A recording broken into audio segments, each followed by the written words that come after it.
So you've just been diagnosed with Parkinson's. Yeah, You're probably feeling a lot of things right now. definitely. Maybe fear, Uh-huh. maybe uncertainty. Yeah, probably looking for information. Yeah, and maybe even a little bit of hope. Right. Well, that's what we're diving into today. Okay. We're taking a deep dive into this YouTube video from the Parkinson's Foundation. Sounds good. And it's made specifically for people newly diagnosed with Parkinson's, just like you listening. Great. So we're going to unpack some of the key takeaways from the video and explore what they might mean for you going forward. I'm ready. One of the things that really struck me was its idea of neuroplasticity. Okay. It's this amazing concept that your brain can actually change. It can adapt. Yeah, adapt. Uh-huh. And the expert in the video who works with newly diagnosed people all the time says that the first reaction to a Parkinson's diagnosis is almost always fear and despair.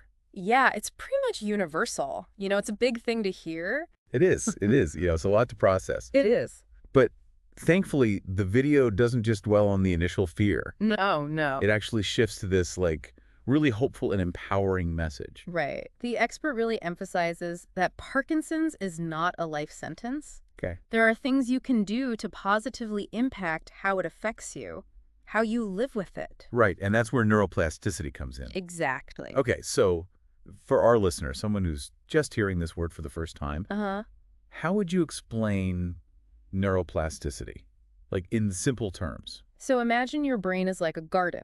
Okay, I like this. You can prune away the unhealthy connections, and you can cultivate new pathways by focusing on new activities. Interesting. So neuroplasticity is basically the brain's ability to change and adapt throughout life, forming new connections, and even strengthening the ones that are already there. Wow. So for a long time, we believed that, the adult brain was pretty much fixed.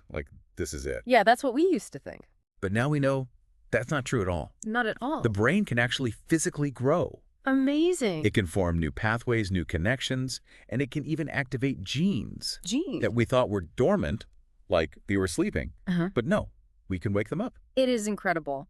And what's even more amazing is that you have the power to influence these changes. Really? Through what you do, through your actions. Oh, wow. So the video highlights a few examples. Okay. Yeah. Like exercise, intellectual pursuits, managing your emotional state, Right. and your social connections. I was particularly intrigued by the exercise part. Yeah. Could you elaborate on that a little bit? Sure. So exercise is not just about being physically fit.